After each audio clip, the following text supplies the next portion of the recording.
Саламатсыздарбы, урматтуу Тез Кабар каналынын көрүүчүлөрү, Турак Чай каналыбыздын көрүүчүлөрү, кутмандуу күнүңүздөр менен.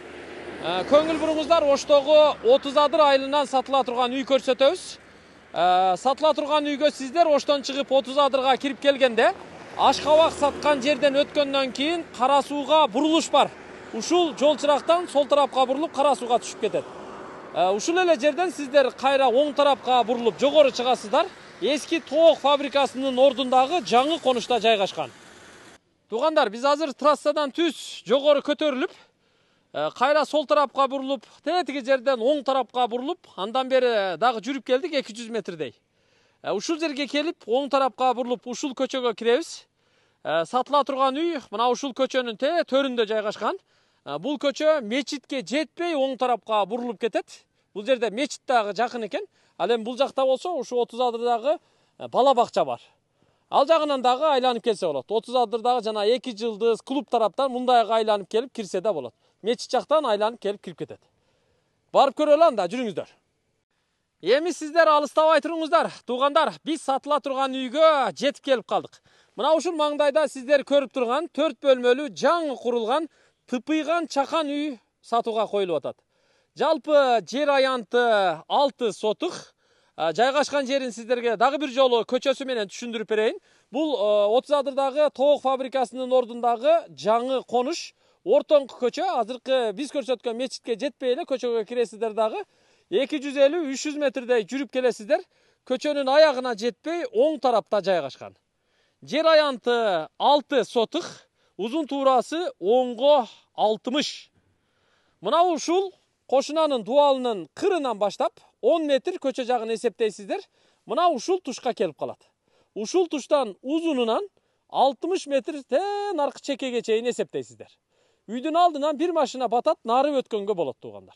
Ал эми үйдүн аркасынан дагы 1 метрден ашуунураак жер калтырган. Үйгө чейин мына жерге дарбаза курулса, мына ушул жерге дагы узунунан сарай, очоккана жана башка бүт курулуштарды ушул жерге курса болот. Үйдү күнгөйбөт, аябай жакшы проект менен курган, бүт ремонту бүткөн, отопление системасындагы тартып коюптур. Келип эле печканы коюп, кирип жашай берсеңиздер болот. Азыр мен сиздерге ушул үйдү толук обзор кылып тартып көрсөтүп коеюн. Бул жакта мына кошунанын дагы жолдун аркы бетиндеги кошунанын жери бар экен. Мунуку дагы ушу туурасы жери 10 метр экен. Узундугу билбейм канча метр. Ушуга тушма-туш жайгашыптыр. Көчөгө таза суу келтирилиптир. Келип, мына ушул жерден көчөдөн тартып, мына чуңкурга чейин тартып киргизип коюптур. Ал жерден үйдөн чыккан турбага чейин тартып барып, экөөнү туташтырып коюш керек экен. Үйдө кухняга канализация таза суу турбасы тартылыптыр. Анан душевойго дагы таза суу канализация турбалары тартылып, нар жагында септик жасалыптыр, септикке туташтырып коюптур. Электр линиясы бар. Анан кошуналар акча топтоп, мынандай жарыктарын дагы орнотуп коюптур. Анда жүрүңүздөр. Мен азыр бир чекеден ушул сатыла турган үйдү сиздерге жакшылап баяндап көрсөтүп бере берейин. Биздин милдет эми сатыла турган үй болобу, батир болобу, жер болобу, болгонун болгондой кандай болсо ошондой кылып тартып сиздерге көрсөтүш. Үй жаңы курулган туугандар. Эч ким жашай элек. Үйдүн узун туурасы 6га 14. Мына бер жагы эркер болуп чыгарылып, залы ушул жакта туурасынан жайгашкандыктан ушул жагы туурасы 6 метр. Ал эми аркасынан же алдынан узундугун эсептей турган болсок, узундугу 14 метр экен. Ал эми ылдый жагы туурасы 5 метрдин тегерегинде. Чатыры көрүп турасыздар, күрөң түстөгү тыныке менен жабылыптыр. Кооз, бийик, жакшы жабылыптыр, көрүп турасыздар,усталар да жакшы иштеген экен. Кар тормуздары, анан өстүрмөлөрү, суу түтүктөрү дагы жакшы кагылыптыр.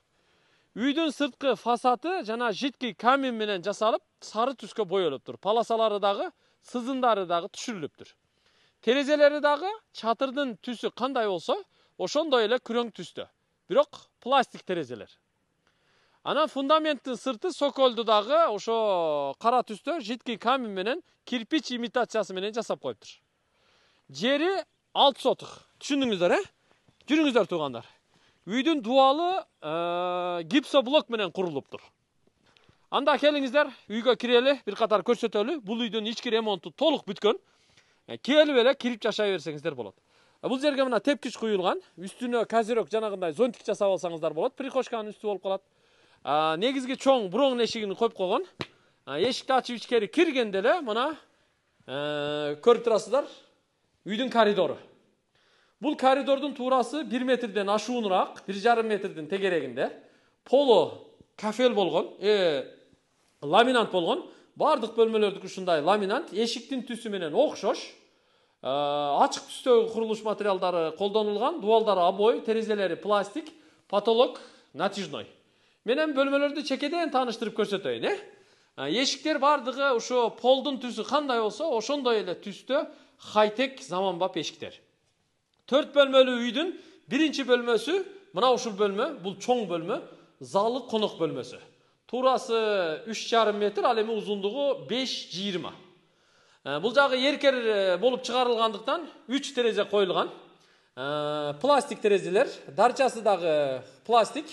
Ал эми көрүп турасыздар, ар бир терезенин астына жылуулук, отопление батареялары дагы коюлган. Потологу натяжной болуптур.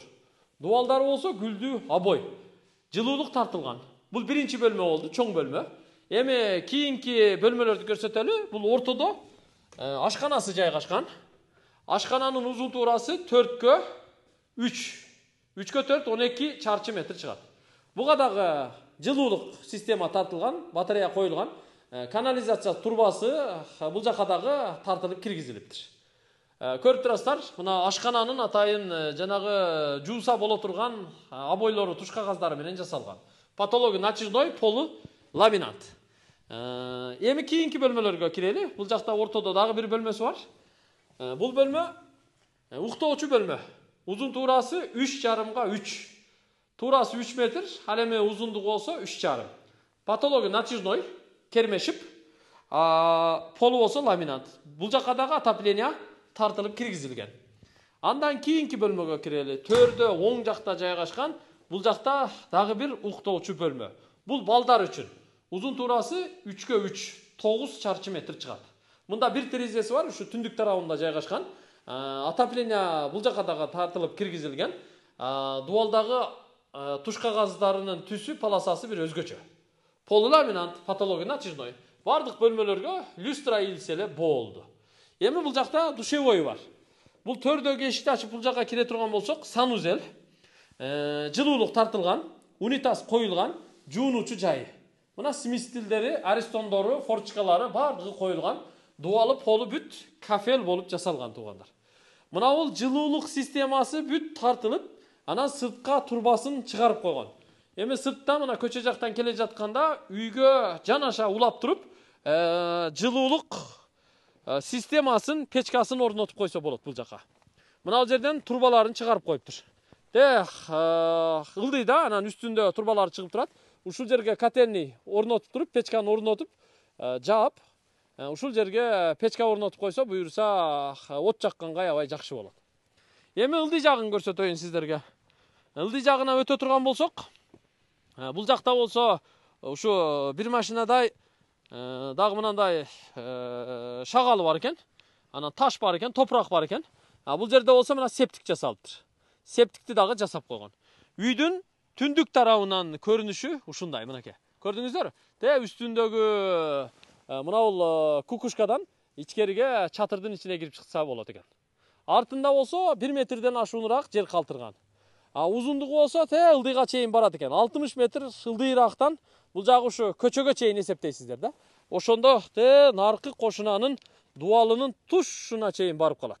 Ошол калитканын тушуна чейин. 60 метр узуну, 10 метр туурасы, жалпы жер аянты ошондо 6 сотук болуп калат. Үйдүн баасы 4,5 миллион сом. 4,5 миллион сомго ушул үйдү сатууга койду. Кызыл китеби, анан техпаспорт документтери баары так экен. Андыктан үйдүн ээсине экрандагы телефон номерларга чалып байланышып, тез арада келишип сүйлөшүп алсаңыздар болот. Эмнеси болсо дагы үй бүткөн, келип эле кирип жашаганга мүмкүн да. Эми бул жерде 5 кошкон эл ар жактан келип ушу жашап аткан элдер туугандар. Көрдүңүздөрбү? Бул жагы эми трассадан эч кандай чалыс эмес. Ушул туштан жанагы Кара суунун поворотунан светофордон оң тарапка бурулуп эле түз жогору чыгып келип, кайра солго бурулуп, оңго бурулуп, мындайга мечитке жетпей эле ушул көчө менен келип дарбазаны ачып кирип келе бересиздер. 4,5 миллион сом кеми бар. Сүйлөшүңүздөр, сиздерге насып кылсын. 4 бөлмөлүү чап-чакан үй. Көрүшкөнчө аман туруңуздар.